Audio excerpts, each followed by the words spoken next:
close or too far from my mouth, so wave if you can't hear. Great, okay. Great, okay. Thank you very much, everybody, for sort of joining us today. Just helpful to give a bit of an introduction. So Katy and myself are from a PR comms agency called Ambitious. I've been sort of working in sort of PR and comms now for quite a long time. A fellow of the CIPR, so it's really interesting in terms of sort of lots of change. And like everybody sitting in this room, this is not an industry that you're in if you don't kind of embrace sort of change in what we do. And my role within the agency is to sort of lead the team. And then Katy Barney is one of our sort of senior consultants, and Katy specialises sort of in ESG. And so hopefully today, as we walk through some tips, some advice, some learnings, and then maybe sort of have some questions at the end around sort of ESG. And I think kind of what's really sort of helpful, and I guess kind of why Dave asked us here today, certainly from an agency perspective, we're really seeing sort of over the last sort of 18 months, probably around now, 35% of our income dedicated to ESG work, and a lot of that is supporting sort of Southwest sort of businesses. So we've certainly kind of gained a lot from sort of doing that. So that's enough about us. Hopefully, kind of what you'll get out of today is a bit of context in terms of sort of ESG, looking at from your role within an organisation or an agency, being kind of a marketing or a comms person, why that's important, why essentially kind of you guys should be in the driving seat, looking at some sort of examples around getting it right and getting it wrong, and then importantly some practical tips for you to sort of take away and for us to sort of share some of the tools and sites that we sort of use, so you'll be able to kind of grab those as well. So it'd be really helpful if we could have a show of hands, is who is aware of the term ESG? Okay, so keep your hand up if you have an ESG strategy in your business or organisation. Okay, and keep your hand up, the few of you there, if you are responsible for driving that within the organisation. Okay, there's 2 people in the room that are doing that, so hopefully, you know, we'll be able to sort of share with you some examples for that. So let's sort of crack on. I think kind of what's really helpful is to just sort of start with what on earth is all this ESG chit-chat about. Over to you, Katy. Great, so this one is a nice graphic. If it will, let it play. Yes. Great, so the E stands for environmental. It relates to exactly what you'd expect: environmental, sustainability, climate. Oh, it's going too quickly. Okay, well, I'll just make it up. Social is kind of perhaps where conventional CSR might have sat, around kind of engagement with communities and the world around your business. And then governance is kind of sitting across all of that. Is the way that the business is set up, does it kind of fit with the values of what you're doing? Are is your board diverse? Things like that, which are often kind of referred to big corporations, but have very tangible applications in kind of smaller companies as well. So a bit of a whistle stop, but easily Googleable, more information on what each letter stands for. And I think certainly what we are finding is maybe a few years ago the sustainability is the word, and actually that's very much sort of moved and broadened its agenda into ESG, because that covers lots of things within an organisation, and you'll be sort of no surprise in terms of the world that we're living in now. There's a lot of activism out there, so whether that's sort of Me Too movement, looking at usage of pronouns within sort of the workspace, things like sort of Black Matters. Now is the time where lots of sort of individuals are choosing to sort of be active and use activism to make a change, and that is having a big impact on purchasing decisions, Whether that's you're a B2C sort of brand or business, or you're B2B, this is starting to kind of come into the workplace in terms of how people are choosing where they work, what they buy, and also kind of on a corporate level where they sort of buy from. So it's a real sort of shift change that we're seeing that, and this is causing that as a backdrop of what's sort of happening. And just some sort of key sort of headlines. Some of this you may well have sort of seen, but in terms of sort of size and scale, we've got sort of an increase of 24% sort of ethical consumer spending. A massive, the market's gone absolutely sort of nuts in the last sort of 12 months. And also, you know, maybe where you've got kind of people having a bit more time around their sort of decision making, and sort of consumer spending is making sort of a big difference there.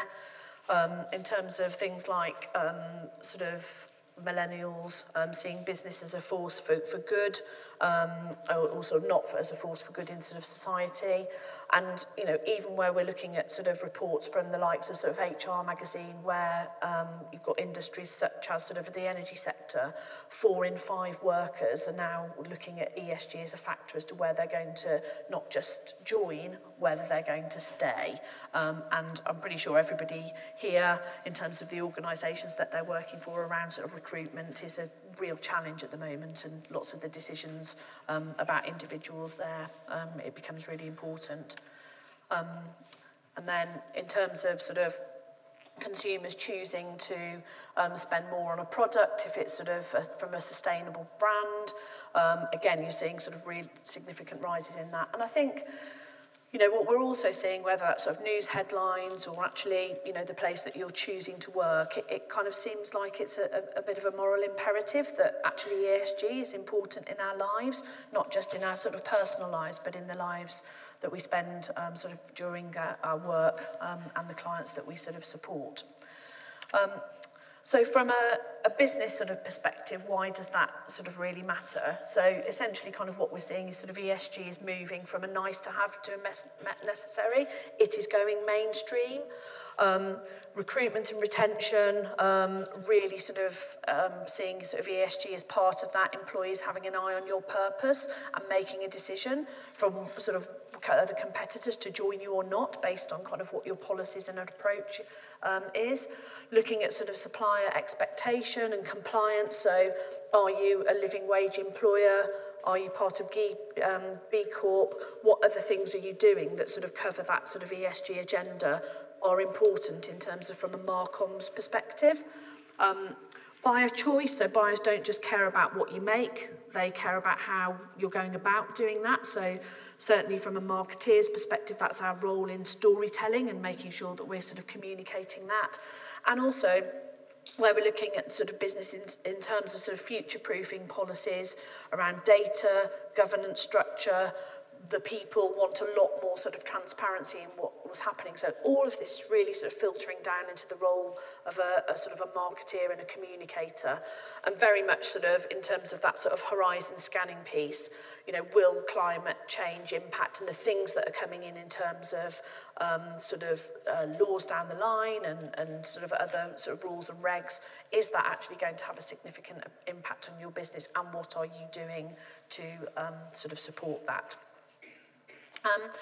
And I think obviously kind of where we're looking at a spotlight on sort of some of the sort of issues. I don't know, Katy, if you want to sort of cover that. So this is very, very top line, but I think helpful to kind of pinpoint a bit more what we're talking about. So we picked these industries. No idea if anyone in the room is in any of them. But so manufacturing, circular economy is kind of a big buzzword, but really important. Essentially, you know, changing the way we think about a product from being created and then being disposed of, so that it's being created and then being reused, going back into use and circulation, perhaps in another form. Huge area. Obviously design for use related. Responsible sourcing. I think this sort of, you know, again, exactly as you say, how products are made. It's not just about the materials being recyclable. It's about the people that were involved in getting them to where they are. And I think, people's awareness of that whole process is an ESG issue. Construction, again, start with another buzzword, social value, whole life carbon on the kind of environmental sustainability side. and then recruitment and skills. So I think perhaps here the sort of takeaway is that we're saying ESG is a sort of huge catch-all term for lots and lots of issues, and people and recruitment and skills may not be what you think of immediately, but they really feed into it because they're so, that exactly kind of purpose thing is so connected to how people make decisions about where they want to work. So yeah, tourism, kind of the implications of being a fairly low-wage economy, people having to travel, and the waste that's created when people, turn up and they didn't bring their reusable bottle, etc. Examples like that. Agriculture, another huge one. Supply chain challenges at the moment, pretty acute, and the implications of a kind of a bigger population and fewer resources. So really whistle stop. We did sort of thought we might be helpful if anyone wants to kind of shout out the industry that they're in, and we can kind of spitball some issues if anyone wants to volunteer for that. Publishing. Okay. Online or print? Yeah. Okay, great. Yeah. I think that's possibly a bit like us in that you've got mostly, obviously you print the books, paper, trees, but when you're mostly services, you think, oh, well, what, I don't have a thing, so I don't have to worry about recycling, but there's all sorts of things. So for us, it's about what's the energy in our building, what's our policy about apprenticeships, all this kind of thing feeds into it, and I'm sure publishing is the same types of things. Great. So I think important to say that everyone's in the same boat. It's a huge issue, and I think often really visible is kind of the big corporates talking about ESG, and they seem like they've got these huge teams devoted to sustainability, and they're really sort of far ahead on the topic. But there's lots that smaller businesses can learn from each other, and lots of resources out there. So everyone's trying to access those skills and knowledge, trying to navigate the complex terms like what's the difference between carbon neutral and net zero, understanding what frameworks exist, and kind of choosing them as there's not kind of standardized frameworks for each sector. And again, that resources point. So, but then the key thing is don't be scared to start. And ultimately, in terms of everybody sitting in this room, is why does that matter to you? And very much, what we're seeing sort of in the business and sort of with clients is that kind of marketing and communications is really central to this. And that's because ESG fuels and frames your purpose and your values, and we've heard about sort of a bit around purpose and values from a couple of sessions this morning. Brand, and that includes sort of the criteria like social and environmental responsibility. From a Marcom sort of team's perspective, you're really kind of the gatekeeper and at the front of expressing and promoting internal change, kind of whether you're a corporate brand or a product. And that is also around sort of taking control, because that's around sort of managing perceptions and reputations exist whether you like it or not, but that's about how you manage that. So it's ultimately around sort of marketing's role as being gatekeeper to do this in a really sort of effective way inside and out of the organisation. That's sort of very specific to your sort of values and your goals, and really that's why certainly we see that if you're in a position where you're supporting that kind of marketing communications role, you're driving the bus and kind of trying to coordinate sort of everything. So I know that's another thing to add to the workload that we already have, but it's an important aspect of what businesses will be needing to do increasingly, is communicating what they are doing and the actions that they're taking around ESG and ESG activity.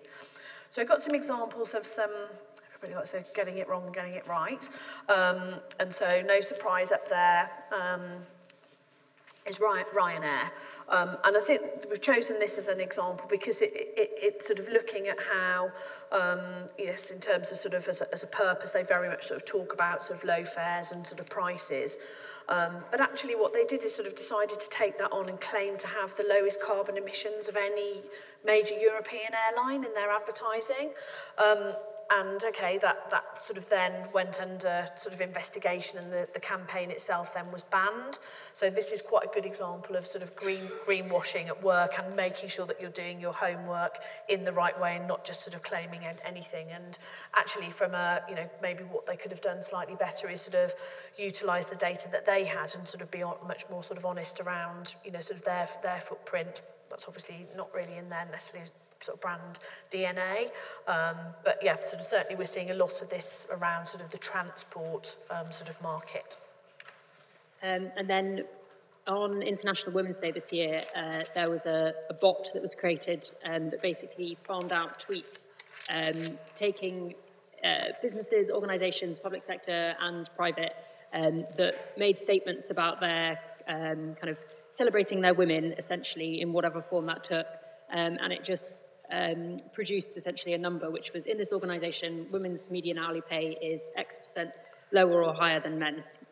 Some organisations it was higher, so it's not all bad, but it was just a really effective kind of undermining of these businesses that obviously were really keen to celebrate their women for a marketing goal, and perhaps because they truly believe it. But if they truly believed it to the extent that is necessary, then they wouldn't have that gap. So again, similarly to the Ryanair example, it's about living the values that you present externally, and also checking, because there was lots of funny, you saw these tweets with like this person has deleted their tweet, which you can just imagine the social media team being like, oh, we need to take it down. But yeah, ultimately they could have avoided that.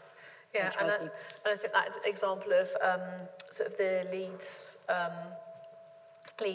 sort of college actually sort of using International Women's Day to sort of celebrate, and then the bot flies out that actually they're sort of paying their sort of female staff. Yeah, I think I chose that one because 30% is obviously really shocking.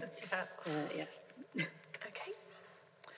Yep. So getting it right. So these guys are a client of ours, also a Southwest business, so that's why we chose them. But they're a really good example of a kind of ESG taken across the business. It's not just a strategy that sort of sits on one side. It's a lens they use to test their strategy, and then the kind of marketing and communications follows from that. So they are very honest that they're on a learning journey. They're a builders merchants, so huge implications in construction for the carbon footprint of those products. But they talk about learning. They're doing the learning themselves, but they're also facilitating clients and colleagues and stakeholders to do that learning too. So an honest approach which plays to their strengths and involves lots of engagement externally. Okay, and then the second one in terms of getting it right was looking at sort of what Arla, sort of dairy sort of company did with their sort of waste poo basically from their farms. And interestingly enough, they sort of used this campaign in terms of their poo power campaign to really kind of sort of get a message out and sort of engage with schools, engage with sort of suppliers. And actually this in terms of before a full rollout was only sort of using 2 farms as a trial. So I think sometimes you don't have to be doing everything across the whole country or globally. It's about sort of tapping into some really sort of good nuggets and how then you communicate that. And so this for them kind of was a communication sort of campaign across their sort of website, suppliers, trade press, and then sort of within their sort of communities. So a really good way to sort of communicate something around sort of waste into something good. Okay, so I'm going to move on now into sort of getting started and maybe sort of covering some things that you might want to look at within sort of your organisations, some of the key questions. Great. So, this is, I guess, taking it back again away from a pure marketing thing and to getting the conversation started within your business. And so, questions like, what's the buy-in from the senior team? And do they understand the implications of kind of doing this whole process? Because it is a process which requires that transparency. If you're approaching it from a kind of product-only perspective, you say, it would be really great to talk more about the sustainable credentials of this product, well, the implications of that may be that someone says, well, hang on, that's all well and good, but what about your supply chain? What about your sustainability policies as a business?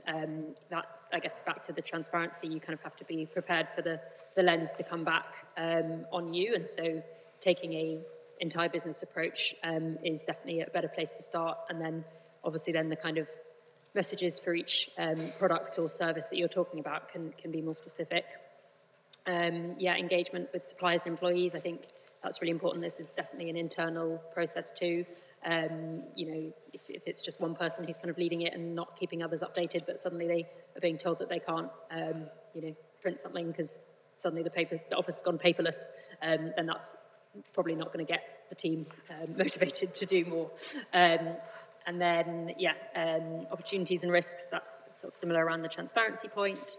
Benchmarking competitors, I think that's a really, really important part of the process.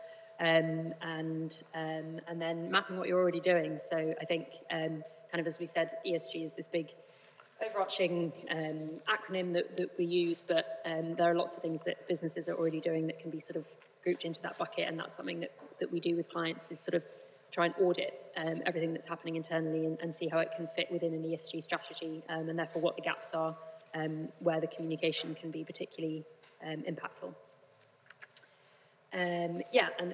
Interesting spacing. So this is just sort of taking that one step further, I guess. Once the conversations have been initiated, it's really getting it on the agenda, and that's not just one agenda, that's sort of everyday agenda, every kind of senior meeting. And then organisational values and brands, obviously, anyone who went to the session this morning talking about brand, that's making sure that that's all kind of aligned from start to finish.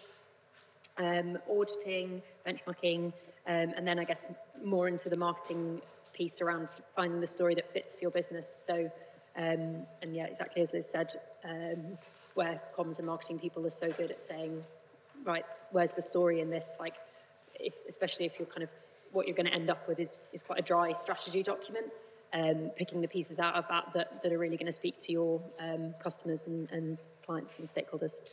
And then channels, etc. Don't be afraid to ask for help and involve the whole team.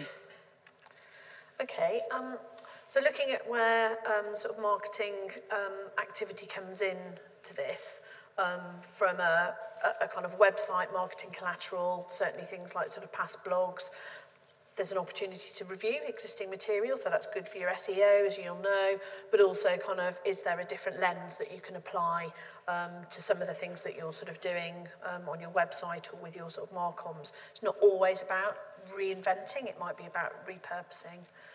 Looking at sort of product information, is this sort of compliant with sort of competition's sort of market authority or any sort of green claims that you're sort of making? And really good opportunity kind of to work with other areas of the business.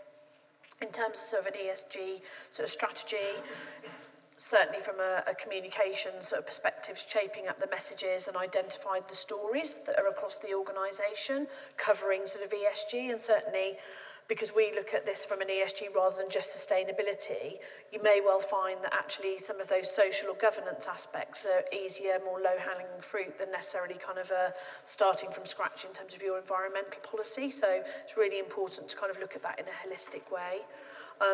ESG or impact reporting and the role of kind of marcoms in designing and pushing out reports, and you're starting to see a lot of that, particularly in things like food brands, fashion brands, particularly those sort of industries that are kind of under the spotlight for their sort of environmental or non-environmentally friendly behaviour. And then sort of looking at things like sort of net zero targets and carbon footprint information. So we're getting a little bit sort of deeper into technical information and bringing that to life, and engaging sort of with suppliers and customers. So there's some really sort of simple things that you already have access to, rather than necessarily kind of starting a new or sort of looking at sort of the journey from sort of scratch. And just some examples of this we thought would be sort of helpful to look at how we sort of support, showcase, sort of what a number of different sort of businesses are doing. So this is the guys at sort of Mole Valley. I know we talked earlier, actually, sort of Kate did around, you know, sort of the sort of advice-led pieces, but basically sort of this is something that they've done around sort of ESG in terms of sort of their energy solutions and other activities to take advice and support and publish that on their website, and that's having a difference in terms of driving traffic, looking also at sort of guides and white papers on sustainability topics, the things that are relevant to your organisation can act as really valuable content for your content marketing activity. Where we're looking at sort of showcasing, sort of Patagonia certainly is a brand that probably a lot of us think around sort of having sort of ESG at the heart of what they're doing, but that's very much around sort of using leaders within your organisations as advocates. That doesn't necessarily have to be everybody in the C-suite. That might be your head of production, other, you know, sort of members there, but using videos, podcasts, other sort of media channels to make that work for you. Signposting is a really simple thing to do, so rather than putting that at the footer and hidden away, maybe there's an opportunity to kind of put that on your website, but sort of bring that to the fore. And then in terms of sort of adjusting, this might be around, you know, sort of packaging or using sort of information that you've got sort of for relevant sort of audiences, and case studies are a really good sort of example of sort of doing that. Sorry. Yep. And so this is just 6 out of many, many hundreds of useful resources. Liz mentioned the Green Claims Code. I don't know how many people here are kind of working product marketing type role, but if you haven't come across this, it's really important to kind of be aware of, because it's actually really wide-ranging in terms of what is considered okay to say about a product. Like the words like sustainable, eco-friendly, green are now kind of being looked into a bit more as to whether that's actually kind of backed up with facts. I won't go through all of those, but lots of really good stuff there, people to follow on LinkedIn, websites, etc. Great. We now wanted to turn it over to you in terms of what would be the first kind of step. Hopefully we've kind of inspired you to start conversations, anyone want to share the kind of first thing that they might try and do back within their business? That'd be great. No. Okay, I can share what. So when I started at Ambitious, one of the first things I did was a really deep dive into what kind of our competitors, other PR agencies were saying on their websites about their sustainability strategies. And also about their kind of ESG and sustainability PR, which is our external offering. So those are obviously 2 distinct but very linked things. So I started with that. It's not, you're just kind of seeing, okay, well, this firm's published an impact report where they talk a lot about their work with charities. That's great, we do lots of work with charities. We can talk more about that. And just kind of taking ideas, essentially, that's no other way of putting it. But that was where I started. So, anyone, don't be shy. I think also within the business, I think, because we're a service-based industry, I think for us what we found maybe sort of easier is where we sort of did a number of sort of teams of workshops and looking at what they wanted to see from the G in terms of the governance, and actually things like sort of summary notes from the board meeting, really obvious stuff that actually we think that we communicate in team meetings, but actually is there a more formal way of doing that, because people want to understand the direction of the business and the things that we may be talking around decision making. The sort of social aspect of what we do, actually we perform pretty well on that. We've got a really good track record of working with apprentices, kickstarters, looking at how and where we pull our sort of staff from, and also kind of in terms of then what we do about providing the right working environment, how we care and look after the team. So certainly there were some things that were, I guess, things that we were already doing that we hadn't packaged up as an ESG sort of strategy. But what we have really also seen is where we're sort of tendering for work, the sections have gone beyond sort of have you got a sustainability policy tick to can you give some sort of examples of kind of what you're doing in terms of, that might be sort of training, skills development, your supplier policy, that type of thing, we're certainly seeing a big shift in what sort of potential clients are wanting from us, and so that's sort of pushed us on. And I think for us, you know, from an environmental perspective, there's always kind of a balance in terms of supporting the team and also kind of what we have control of. But yeah, I think kind of we found tapping into local sort of networks really sort of helpful to guide us through that sort of pathway. And it's now becoming a key part of how we sort of communicate a point of difference. And certainly where we've been on a recruitment trail is probably in the top one or two sort of reasons and why people are asking to kind of interview with us or come and work is what's your policies on sort of your purpose, your skills, your development, that type of thing, above and beyond how much am I going to get paid. And so the shift for us in terms of how we do that has been quite sort of significant. And very much sort of seeing with our clients whether that's working with the likes of sort of St James's Place Wealth Management and how we're sort of shifting the conversation around sort of necessarily saving money to make money. That's about saving money to look after your future, or Bradford's Building Supplies, who are having a right old tough time in terms of sort of where they're buying their goods and how they're sort of distributing that. We're seeing it across all of the sectors that we work in, and our speciality is sort of B2B and sort of comms. So big part of what we're doing in terms of sort of helping clients. So yeah, we get any sort of questions about any of the aspects that we've sort of spoken about. Welcome. Please, yeah. Yeah, that would be good, yeah. Thank you. Great presentation, guys. I thought I had an observation about, I think one of your slides had about why marketing has a role in this.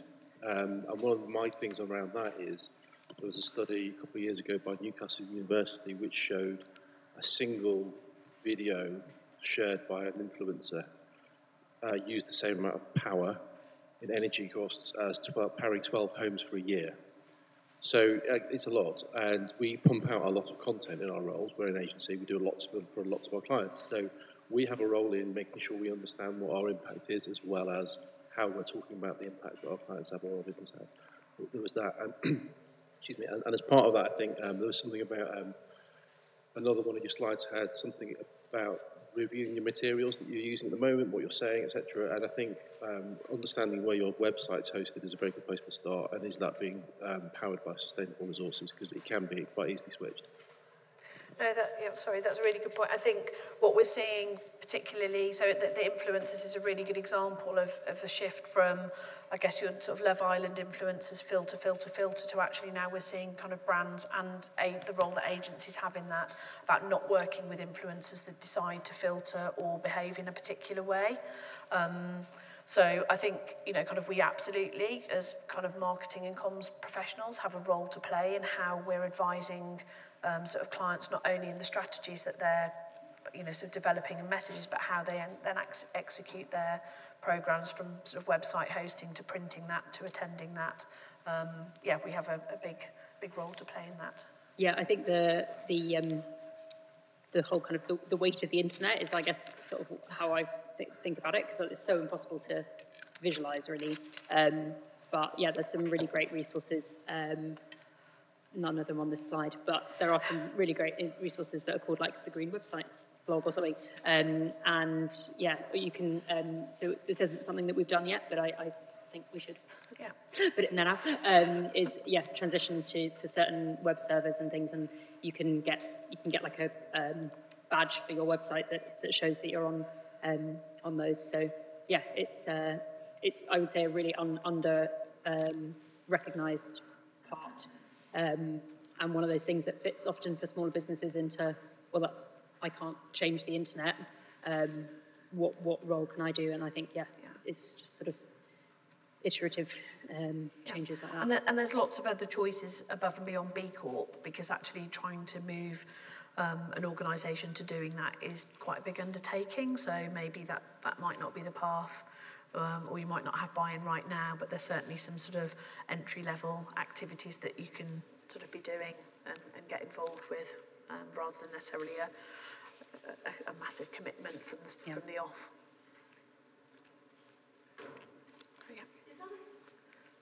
Is that a service that your firm offers? Do you actually consult with So I think our sort of specialism tends to be working with businesses that don't really know how to navigate their way through that, of which B Corp might be a solution. It's not the only solution.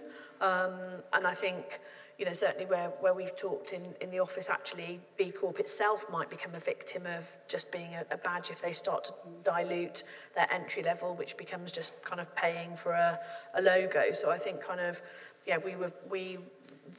in terms of how we've got into it, is clients were coming to us with challenges around, we can't recruit. So we work with certain parts of the NHS, can't recruit because actually if they're competing with delivery, driver jobs, all of that type of thing. Okay, so you're looking for sort of what the messaging is and the opportunity is around sort of recruitment drive. So certainly we're seeing a lot of that with clients who are finding it really hard to sort of recruit, and that sort of ESG purpose piece is coming into kind of recruitment campaigns, and also kind of internal comms, that retention piece, above and beyond selling more products or sort of services. Yeah, and I think on that, so what we're trying to do is sort of build a network, essentially, of people who would do the process of going through accreditation like B Corp, because I think it's on one of the slides, sort of having such a big ecosystem that's still kind of growing, that's helping businesses to become more sustainable. So we want to be a kind of point of entry. Like if you think, is this a PR problem? And we say partly, but it's also a kind of business operational problem. These are the right people to talk to for that side of things, and then we'll be kind of part of the process to get the messages and the comms and the marketing out there. Sorry, yeah, you're going to run. Oh, okay.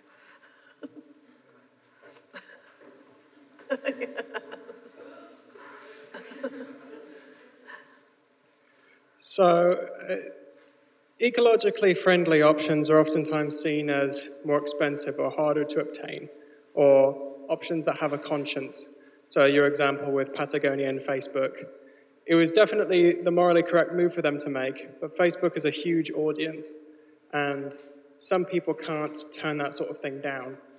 What would your recommendation to smaller businesses who can't afford a lot of these options be? So I think I would start, and this is why sometimes sort of looking from an ESG perspective is important, because also if that's any type of business, there's a responsibility to be a responsible employer, and that's about providing jobs and a livelihood to individuals. So it's not just necessarily about sort of selling things. And I think we're in a difficult situation. We can't be making a decision sort of like that just to sort of turn off that and suddenly turn on that. It's a challenge for us and sort of our clients. So I think we look at sort of the auditing and kind of what's possible, and then kind of work with clients to make those sort of right recommendations. But we're seeing I guess the opportunity or the need to communicate that more and make a change in terms of what our clients are doing, much more, I guess, it's becoming much more to the forefront in that. But yeah, I think it's not easy, is it? Because everybody would do, if it was easy, everybody would do it right now. And I think as sort of small businesses, particularly where you look at something like Facebook, where that has become a platform to run your business from, suddenly then turning that off and creating your business on something else is really, really hard to do. So I think that's about maybe kind of developing a voice and looking at how, kind of having an influence on something like that for your business and making a change in an appropriate way. But it's not easy. Yeah, I would agree. I think there's a way we can sort of take advantage of the fact that we live in a society that doesn't censor. So I think, you could go on Facebook and say, we'd love not to advertise to you guys on social media because that's our brand, but we know that you're here, so we're here too, and here's what we want to tell you. So something that sort of quips a bit with it, I think could be a way around it. I don't know what your product is, and that's just something off the top of my head. But yeah, just sort of playing around with it and using the platform in your own way, I guess. Sorry, yeah.